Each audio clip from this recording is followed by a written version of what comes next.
by chance. Sa mga nagtatanong, regarding direct hire, papuntang US, sila yung mga living pro na nakarating dito. So, tatanungin natin sila kung paano nila ginawa yun. Kasi dito yung story namin tatlo. Nag-apply kami sa isang staffing agency, lahat kami. Tapos, at the end, ako yung natuloy sa staffing. Tapos, sabi ko sa kanila, try nyo yung direct. Tatanungin natin anong difference. Paano yung experience nyo ba? Basta yung processing. Bakit nahirap? Sino nagbayad? Kami, shoulder, di ba? Magkano inabot ang gastos nyo? No. NTEX namin, sagot namin. IELTS, sagot namin. Okay. Visa screen, sagot namin. Okay. Transfer of license, sagot namin. Dahil New York originally to Texas. Tapos hindi yung refund pagdating nyo dito? Depende lang. Walang nirefund. Visa screen refund. Pero visa screen... Pero, I've heard sa Ay, yeah, visa screen hindi. Ano pala yung green card pala yung refund? Ang WWHS na direct, nire-refund din ang visa screen. Phonetics kasi kami. Phonetics kasi kami. Kasi yung friend ko from WWHS. Ano man yun. So kung gusto nyo, kung kayo, hindi sa nare-reimburse. Pati sa PRS. Ayun na. Kung gusto nyo lang reimbursement, parang ganyan. Paano yung pag-process nila? Mabilis naman ba? Or meron akong kakilala from PRS na wala pang 1 year nakalis. Depende sa'yo. Depende sa'yo kung ano mabilis mag-process. Kung nakapasa ka ba agad ng IELTS, kung nakapag-visa screen ka ba agad. Kung mabilis. Kasi sagot mo lahat yun. Kung gano'n ka magkabilis mag-comply. Kung gano'n ka mabilis mag-comply. Paghanap ng employer. Mabilis yung right there and then. Parang interview. Unlike sa inyo, ako, the day na pumasa ako, nung gabi na to, in-interview na ako. Pero, hindi ko tinanggap. Kasi 35 yung unang offer. Pero isang hospital lang yung ano nila, hindi. Hindi. Napiliin ka nila. Sa New Orleans ako, in-offer sa Oshners, kung tama ang pronunciation. Tapos, dinecline mo? Dinecline ko yung offer after a week kasi mababa. Tapos yun, nagpa-interview ako sa hospital niya. Ang hospital pala niya maraming branches. May Dallas, may Houston, may Temple. So, ikaw ang mamimili. Tatanungin ka nila kung saan mo gusto, prefer. Initially, dapat sa Dallas ako interview. Kaso, sabi sa akin ni Ma'am Joy, may isa daw na gusto makipag-switch sa Dallas. Sabi ko, go, kasi dyan yung friend ko eh. Nauna man kasi akong mag-apply. Tapos on the spot, pagka-interview sa inyo, may offer na agad? Hindi, after 24 hours. After 2 weeks. Basta nasabihin naman sa'yo pumasok ka, mga after 2 days siguro. Then yung letter, medyo matagal. Yung offer, ang medyo iintay mo like 2 weeks. While na ina-interview kayo, pinaprocess na yung I-140 nyo? Hindi. After Pagka na-interview sa'yo at nalaman mo pumasa ka, pag may initial offer ka na, comply mo yung mga requirements. comply mo yung mga requirements. Such as, yung, ano na yun, yung Virtuoso. Ano na tawag nun? Yung parang CES. Parang CES. Bakit Bertuso? Kasi mas mura. Tsaka katay-up. Oo. Tsaka katay-up ng phonetics yun. Kasi mas mura siya, instead na mag-CES. Kayo din nagbayad nun? Yes! Sagot namin lahat. Though yung I-140, sinagot nila. Siyempre. Yung DS-260? Sagot namin yun. Doon, wala akong bayad din. Meron yung pagsasend. May dependent ka, sagot mo sa kanya lahat. From ticket, e-bill, bayad ng fee bill. Though yung fee bill ko, sagot nila. Fee bill niya, sagot ko. Yung ticket, syempre, sagot nyo. Yes. So, literal, yung agent... Hindi, sagot nila yung amount, may certain amount na sagot nila. Sa akin. Stop. 1,100. Pero sa dependent, sagot $1,200? 1,100. Saan yan? Sa all-in na processing? Hindi, sa ticket lang yun. Ticket yan. Presyo ng ticket. Okay. Kaso, hindi ka naman pwedeng mag-book ng malayo. Kasi hanggat wala yung visa, ayaw nilang mag-book ka. Tsaka ayaw nilang mag-resign ka nang wala kang interview. Paano yung medical nyo? Sagot nyo din? Of course! Pero, pati yun. Medical ng dependent, sagot din namin. Binibigyan kayo ng guide, ito na yung next step, or na-update kayo email, or kayo nag-follow up, or naghingi kayo ng list, paano yung processing? Sa una kasi may breakdown sila na parang ito yung step by step. Ito yung unang mong gagawin. Hanggang sa, kasi pag hindi ka nakakomplay kagad sa mga gusto nila, yun yung mangyayari na iiwan ka ng makasabay mo. Pero at the same time, for example, nagpasa ka ng requirements, magre-reply naman sila, ito yung next step. Go ahead. Ganun. Paid, waiting ka na bayad na sila ng fee bill, so wait ka ng priority. Doon ako nagtagal ako sa fee bill ng sobra-sobra. So, sagot nila yung fee bill? Sagot nila yung... Fee bill ko, pero fee bill ng dependent, hindi. Tapos ticket, maximum 1,200. 1,100. 1,100. Pagdating nyo dito, may... reimbursement sa ticket, sa green card, at saka sa housing allowance, which is 3,000. Yung pag-process nyo ng driver's license. Lahat kami. Own yun. Own, at expenses yun. Meron pa ba akong na-miss? Personal medical. Yung book ng interview sa embassy. Magkaiba. Siya yun. Siya. Kasi in my case, sila, inassist kayo Bareng ng ako. agency or kayo talagang nagmano-mano? On my own. Appointment? Pati ang phonetics, hindi sila nag-check. Di ba? Hindi nila check yung DS-260 mo. Ikaw lang yung nag-submit. Check ba nila? Kasi ibang agency, check mo na bago i-submit. Like, kung friend sa WHS, bago mo masubmit. lasenggang yun doon. Bago mo masubmit, kailangan mo na nyo i-check. So, yung manghihintay ka ng go signal kami, hindi. Double check lang daw ang sabi ng Teka lang, nalos na ako i-submit DS-260. Bago double check iba kayo. Bago mo i-confirm. Bago kayo, check ng may pro. Yung DS-260 nyo, sa kanila nyo ipapasa. Kami, Diretso. Hindi nila double check. Wala. Oh my God! Kaya kami, triple check. 10 times yata. 10 times namin check. Parang gano'n. May guide, meron silang guide na ibibigay kung paano mo gagawin. Pero kami yung talagang magpa-final say. Which is, hindi ko alam kung good or bad. Kasi yung friend ko, hinintay niya yung sagot nung agency niya, nagtagal siyang mag-submit. So, na-delay yung, na-retro siya. Paano pala yung di ba may part doon na magsisend ka ng mga documents mo para i-forward nila, ipasa nila sa I-140? NBC, yeah. Kami yung DS-260 yun. So, ipapasa niyo sa Phonetics, sila niyo dito sa US? Hindi. Kayo lang talaga? Direkta. Oh my God.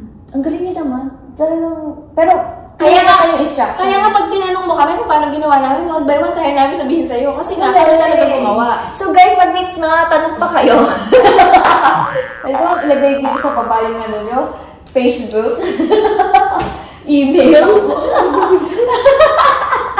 or si Renisa, para may... Wala kasi yung Facebook. Ano na nga yun? Or IG Yung account. para ma-DQ'd ka, iniisip ko yun. Yung pa yung hinabi mo, yung may Oo, kasi ako nung sa DQ ko, nag-send ako ng documents, tapos parang wala pa akong police clearance kasi hindi pa ako resign. So may mga explanation letter pa akong ginawa nung in-assist ni staffing agency. Paano yun sa inyo nun? Since working pa kayo, paano yung police clearance? kumpleto naman ako. Kasi, merong Ito, technique. meron din siyang letter. Ako? May technique ako. Ano? Even before it happened, meron ako police clearance na hawak. May nagturo lang sa akin ng easiest way. Hindi sinasadya, unintentional, na yung kinuha kong letter para sa thumb marking sa Texas, ano na doon? Fingerprinting Saan sa mo FBI ginawa card. yun sa Pinas? Hindi ang problema niya kasi baling siya, di ba? Medyo magbigay ng paano Oo nga pala, hindi ko nasabi. Magkakasama kami sa Bahrain, so pakinggan nyo na sabi niya. Ito, parang baling, ako galing ako. Hindi kasi ganito yan. Nangihingi ako na ayaw akong pag-fingerprintin sa kahit saang ano ba yun? Police station. Oo, bawal doon na sa kasi. Bahrain. Bawal na Hanggang kasi. sa umiiyak na ako, ayaw pa rin nila. Kailangan daw nila ng NOC. no objection certificate, which is hindi naman nagre-release ang mga hospital unless Nakaresign. resign ka. O sige, sa mga tuwid, humingi ako ng tulong sa HR para makapag-thumb marking ako, fingerprinting na letter. Yun pala, yung letter na hinihingi nila, yun pala ang letter na susi para makakuha ng police clearance.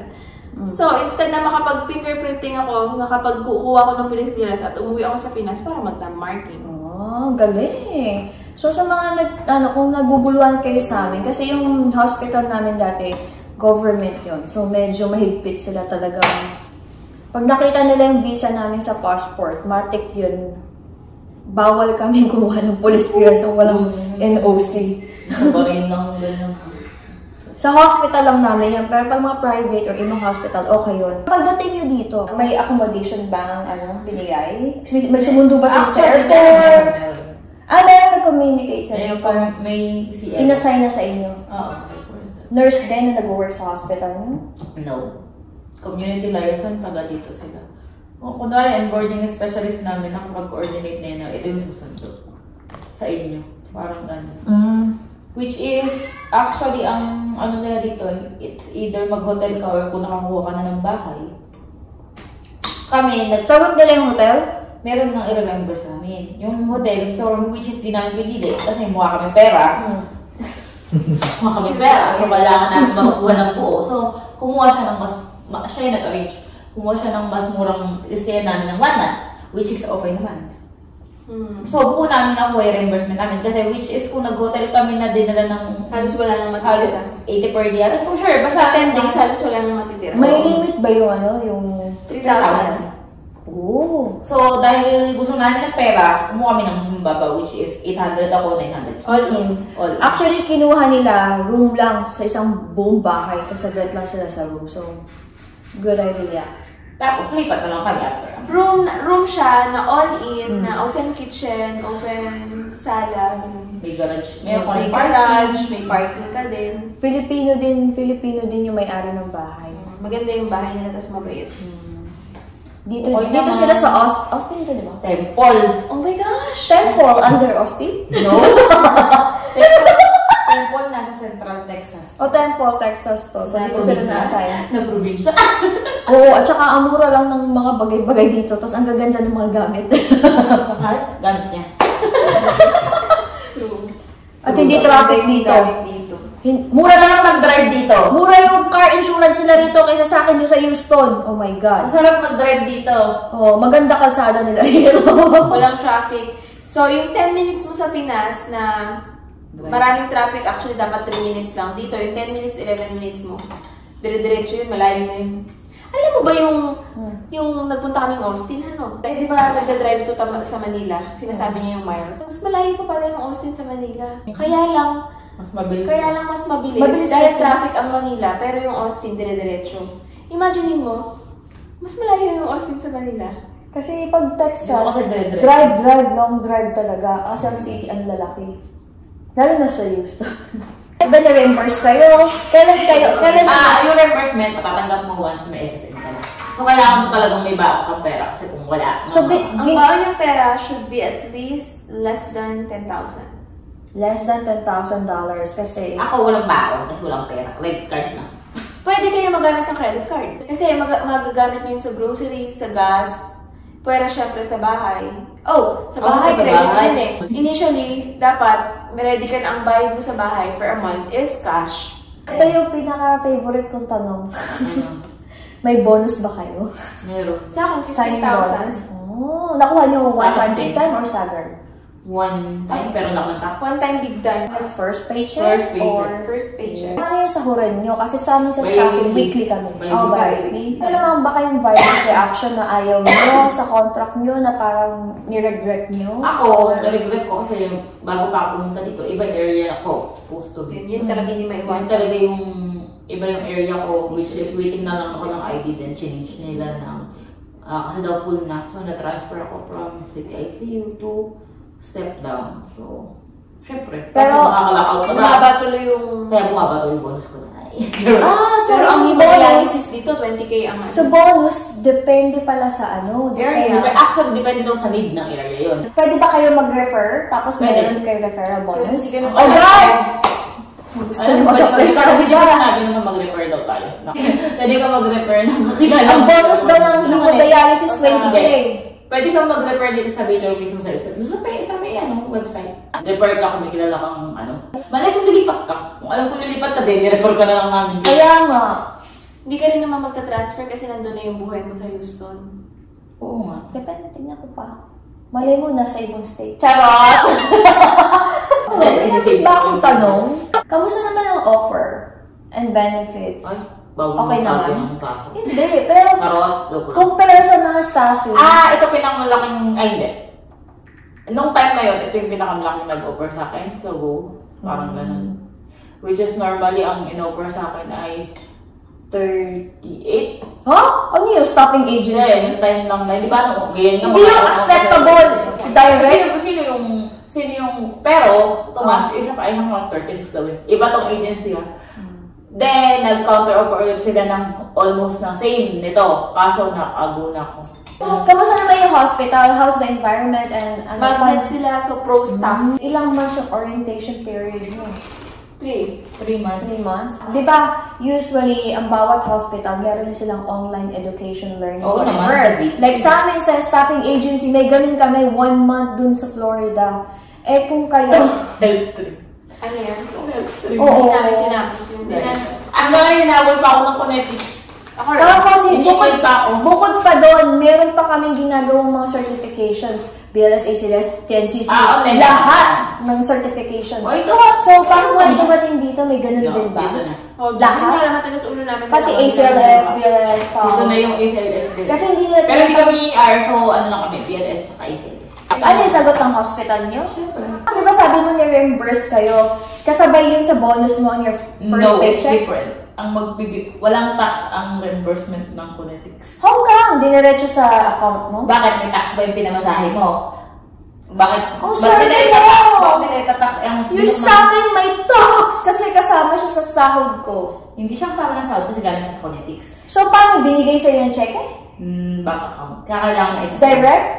You're so Send nila. lucky. Kasi nila, kailangan mo lang talaga ng SSN para ma-reimburse nila yung bahay, ticket, green card, relocation allowance. Tatawag sila sa'yo to confirm kung tama yung bank account, then papasok na nila. Wait ka lang puro 2 days, 1 to 2 days, nandun na siya.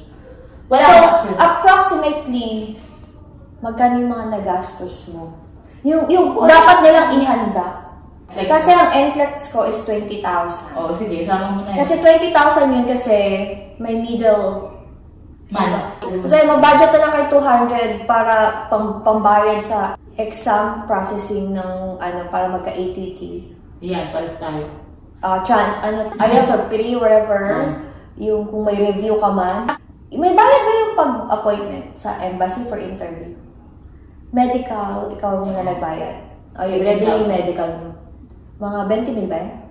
18,000 plus. Yeah. Siyempre, papatayin nyo. Manila daw yun, St. Luke's. So, mag-ipon-ipon na kayo kung nasa Middle East kayo. Ayun. Start na kayo mag-process! Hindi ko pala kayo na-introduce yung name yung bad ko. Ako si Charlotte.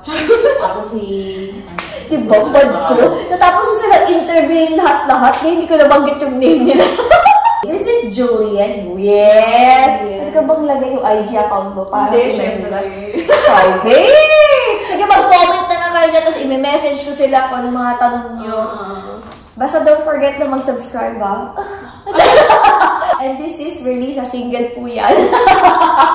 Andito siya ngayon sa Temple, Texas kasi galing siya ng Houston. Yeah. Nag-liwot siya dito. Yes! Nagdadrive na ako ng malayo after 18 months. Sana all. I'm happy for you. Yes! Kailangan mo Tapos tapos yung gastos car, ganyan, chow. Ha? Gastos car. Ang kailangan mo lang dito sa temple, kailangan ng car. Kailangan talaga dito kasi malayo yung mga bagay-bagay. Mahal ang Uber. Mahal daw ang Uber. At saka delikado. Uso kasi abduction dito. So kung maglalakad-lakad ka dyan at napakainit, ang layo ng mga proximity ng mga bagay, ng mga... So parang established din ang bagas mo. Parang necessity talaga siya. Para siyang bahay. Hindi ka gaya sa Pinas o sa Middle East na kahit wala kang car, mabubuhay ka dito. Hindi. Hindi pwede. Unless yung bahay mo, katapat lang ng ospital mo, yung lakaran mo naman. Ay, teka lang, may dependent ka, di ba? yan. Siya tanong sa dito. Di ba ikaw nagbayad nun? Kanino ka nagbayad? Connetics. Connetics na sila yung PayPal. nag-process. Kung may tanong lang kayo, guys, comment lang kayo, tapos isisend ko sa kanila 345. yung mga questions nyo. 340. Basta don't forget work-life balance, okay? Thank you sa pagsagot, no? Inambush ko sila. Sige na, guys. Thank you for watching. Bye. Thank you! Bye!